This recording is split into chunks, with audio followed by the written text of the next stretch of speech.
What's really strange about Harry and Meghan, we've mentioned this many times, is their insistence, of course, on keeping their own children out of the spotlight, but seemingly quite happy to, many people say, exploit other people's children.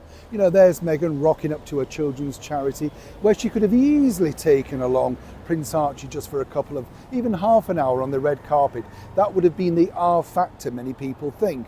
I know her team behind the scenes have desperately tried to convince her that this is the right move forward, but apparently she's appalled at the way, as ever we have to say allegedly, that the Prince and Princess of Wales allow their children to be put in front of the camera. This is not for her, for whatever reason.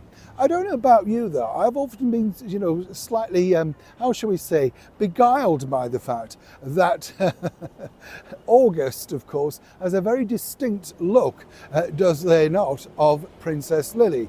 Either way, you could almost think these two babies, these two children were the same. I'll leave that there for now if you get the picture. But moving forward, what I find fascinating about this is this literally new story, if you like, this new development for life beginning at 40 for Prince Harry. Let me explain. Morning, good to see you today, and as ever, thank you for joining me. You all right? I'm not bad, thanks. This particular place here is beautiful. It's where the rich and famous live. That's why we're outside. Yes, well, you can only hope, can't you? If we won the lottery, where would you live if you won the lottery? I'll be honest with you, I've always fancied living in somewhere like the Savoy or the Dorchester. Just because, think about this, girls and boys, no washing up, no television licence, no council tax, no worrying about your roof leaking.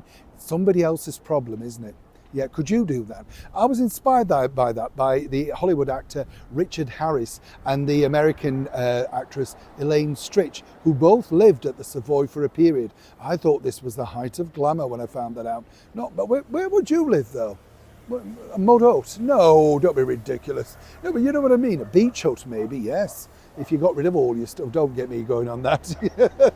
Now, Prince Harry and Meghan Markle are in the throes of getting together to try and get some kind of holiday home, permanency, whatever you want to call it, over in Portugal. And it gets really interesting this because according to a very well-placed source, as I told you, Meghan Markle's not keen on this idea at all, has no desire to come back over anywhere into Europe, doesn't really particularly like it. Her home is in the United States. This is where she feels most powerful. And according to sources, she's amongst her own people.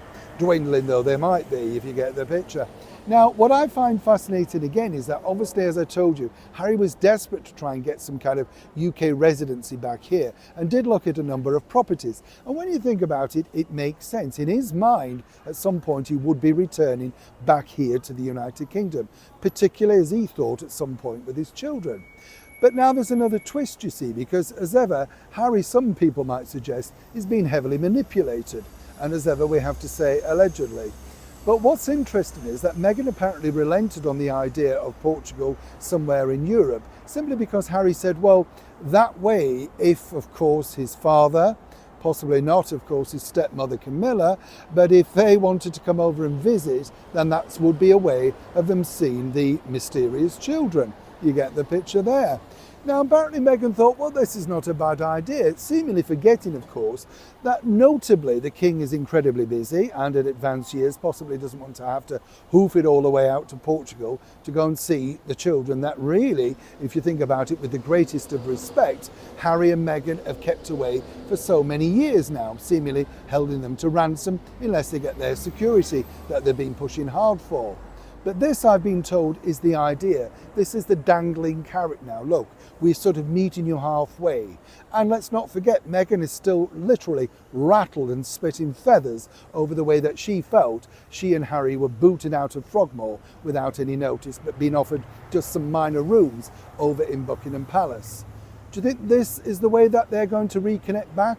Do you see, of course, King Charles, Queen Camilla, William and Catherine going over to Portugal to spend some time in a holiday home so they can finally meet these children that really, even the rest of the world have no idea what they look like? It is a developing story. It's a strange one. What do you think? As ever, do let me know, like and share in the comments. Neil Sean in the very heart of London.